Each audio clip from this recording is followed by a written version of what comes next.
The funeral for Pope Francis is taking place on Saturday, when thousands of mourners will be able to pay their respects and remember the late Pontiff. To understand how the Pope's death has affected Catholics in Europe, we are being joined by DW's correspondent Emily Leshner from Berlin. Emily, good to have you. What has the reaction been to the Pope's death in Germany and across Europe?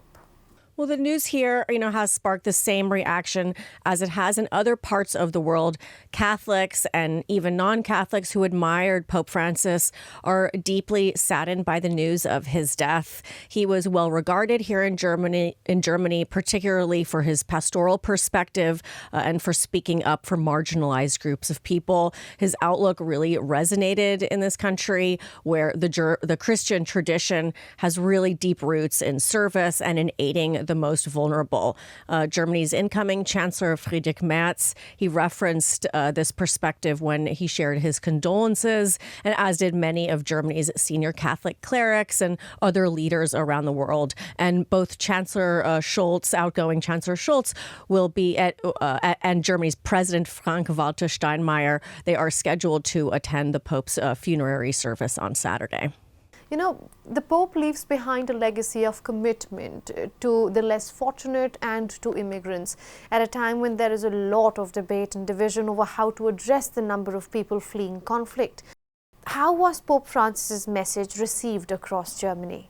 Well, it's really interesting. The number of German Catholics have declined drastically in recent years, though some of the Pope's theology really resonated here, as I mentioned, particularly this belief in helping the most vulnerable in society. Last year, Pope Francis and Chancellor Olaf Scholz met in Rome, where they spoke about immigration as well as the war in Ukraine. There are lots of topics that the Vatican and Germany saw eye to eye on.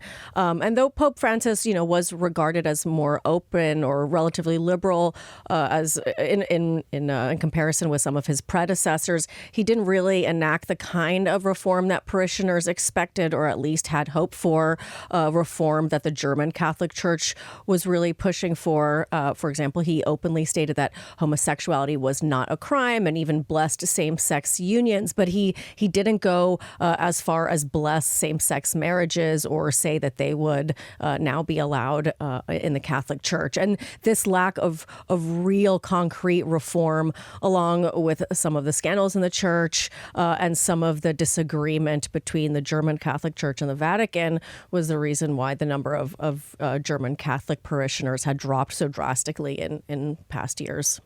And lastly, how will German and European Catholics remember Pope Francis? I think he's definitely going to be remembered here, much in the same way as he's being remembered and commemorated around the world, and that is for his humility, his commitment to the disenfranchised, to those living in poverty, to those who are fleeing conflict. He spoke heavily in support of climate protection. He was against the ecological destruction that he saw taking place. One of the first acts he took as Pope was to wash the feet of youth that were incarcerated, two of whom were Muslim and two of whom were women. It gave a pretty powerful message. He also promoted more women to local leadership roles than any of his predecessors.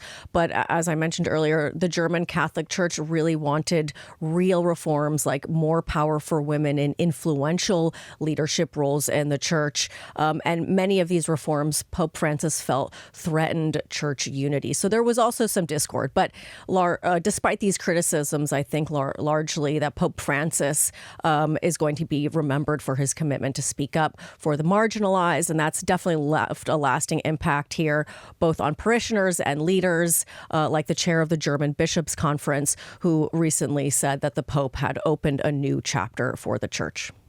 All right, Emily, thank you so much for all those updates from Berlin.